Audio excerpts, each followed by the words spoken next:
नमस्कार। आज हम एक ऐसे खतरे पर बात कर रहे हैं जो अकेला आता है, पर जिसका असर बहुत गहरा हो सकता है। लोन वुल्फ हमला। हमारे पास एक सोर्स है इसी पर।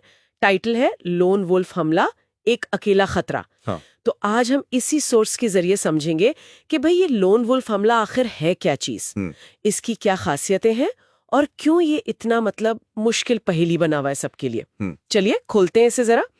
तो जैसा सोर्स कहता है, ये वो हमला है, हिंसक हमला, जिससे एक अकेला व्यक्ति बिना किसी बाहरी ग्रुप की सीधी मदद के खुद ही सोचता है, प्लान करता है और कर डालता है। मतलब वो पूरी तरह से अकेला होता है। हाँ बिल्कुल। और यही अकेलापन से डिफाइन भी करता है और खतरनाक भी बनाता है। कोई टीम नहीं है, कोई बाहर से कमांड नहीं दे रहा जिसे आप ट्रैक कर सकें, कुछ नहीं। बस एक इंसान और उसका अपना इरादा, प्लानिंग से लेकर हथियार जुटाने तक, फिर हमला करने तक, सब कुछ बिल्कुल अकेले, पर्दे के पीछे। ये तो सोचने वाली बात है। आखिर क्या वजह होती होगी जो एक इंसान को इतना इतना एक्सट्रीम स्टेप लेने पर मजबूर कर दे? सोर्स क्या कहता है इस पर? देखिए, सोर्स इशारा करता है कि इसके पीछे अक्सर कोई गहरी विचारधारा होती है, या कोई पुरानी निजी दुश्मनी, या फिर कोई कट्टर सोच। जैसे कोई धार्मिक कट्टरता हो सकती है, कोई बहुत ज्यादा पॉलिटिकल सोच, या फिर नस्ल के आधार पर नफरत। और होता क्या है कि जब ये सोच किसी अकेले दिमाग में घर कर लेती है ना, तो उसे बाहर से कोई चैलेंज या बैलेंस करने वाला नहीं मिलता। वो अपनी ही सोच में और पक्का होता चला जाता है। अच्छा, और इसी अकेलेपन की वजह से इनको पकड़ना मुश्किल होता होगा, मतलब खुफिया एजेंसियों के लिए? हाँ हाँ बिल्कुल, ये एक बहुत बड़ा सिरदर्द है उनके लिए। देखिए, एजेंसियां आमतौर पर क्या करती हैं, वो पैटर्न ढूंढती हैं, लोगों के बीच जो बातचीत हो रही है उस पर नजर रखती हैं, ग्रुप्स की एक्टिविटीज ट्रैक करती हैं। पर यहाँ तो कोई पैटर्न ही नहीं है, कोई बाहरी कम्युनिकेशन ही नहीं है, तो आप ढूंढेंगे क्या?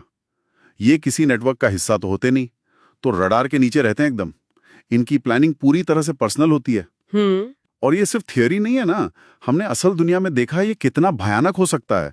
सोर्स में कुछ उदाहरण भी दिए गए हैं। सही? हाँ बिल्कुल। और वो उदाहरण देखकर समझ आता है कि नुकसान कितना कितना ज्यादा हो सकता है। जैसे वो 2019 में न्यूजीलैंड की मस्जिदों पर हमला हुआ था। हाँ। या 2016 में फ्रांस के नीस शहर में वो ट्रक वाला हमला। ओहो हाँ। या फिर 2018 में अमेरिका के पिट्सबर्ग सिनागोग में गोलीबारी। हाँ। ये सब अलग अलग तरह के हमले थे, पर एक चीज कॉमन थी, हमलावर अकेला था। ये दिखाता है कि एक अकेला इंसान भी कितनी तबाही मचा सकता है। ये उदाहरण तो वाकई दिल दहलाने वाले हैं। तो फिर सवाल ये उठता है कि इस खतरे से निपटने में सबसे बड़ी चुनौती क्या है? मतलब सोर्स इस पर क्या कहता है? हाँ, तो सोर्स इसमें दो खास बातें बताता है। पहली, जैसा हमने कहा अभी, इनकी भविष्यवाणी करना लगभग नामुमकिन सा है, क्योंकि सब कुछ छिपा हुआ रहता है। और दूसरी बात जो आजकल बहुत बहुत अहम हो गई है, वो है ऑनलाइन दुनिया का असर। ऑनलाइन दुनिया का असर? हाँ, सोर्स कहता है कि कई हमलावर इंटरनेट के जरिए सोशल मीडिया या ऑनलाइन फोरम पर जाकर कट्टरपंथी विचारधाराओं के संपर्क में आते हैं। इसी को ऑनलाइन रेडिकलाइजेशन कहते हैं। अच्छा, ऑनलाइन रेडिकलाइजेशन मतलब कोई घर बैठे बैठे ही कट्टर बन सकता है? हाँ बिल्कुल। ये एक ऐसी प्रक्रिया है जहां कोई अकेला इंसान है, उसे दुनिया के किसी भी कोने से ऐसी नफरत भरी या कट्टर सामग्री मिल सकती है और वो उससे प्रभावित हो सकता है। और इंटरेस्टिंग बात यह है कि ये ऑनलाइन दुनिया उसे सिर्फ आइडिया या प्रेरणा ही नहीं देती, बल्कि उस अकेले इंसान को एक तरह का, क्या कहें, डिजिटल समुदाय या पहचान भी दे सकती है, जो शायद उसे असल जिंदगी में ना मिल रही हो। एक तरह का वर्चुअल सपोर्ट ग्रुप जैसा। हाँ, कह सकते हैं।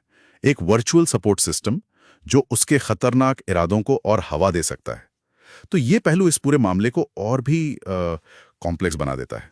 तो अगर हम पूरी बात को समेटें, लोन वुल्फ हमला मतलब एक अकेले इंसान का खतरनाक कदम, जिसे पकड़ना बहुत मुश्किल और जिसकी जड़ें अक्सर ऑनलाइन कट्टरपंथ और उसकी अपनी निजी सोच में होती हैं। बिल्कुल। और सोर्स में जिस ऑनलाइन रेडिकलाइजेशन का जिक्र है ना, वो हमें सोचने पर मजबूर करता है।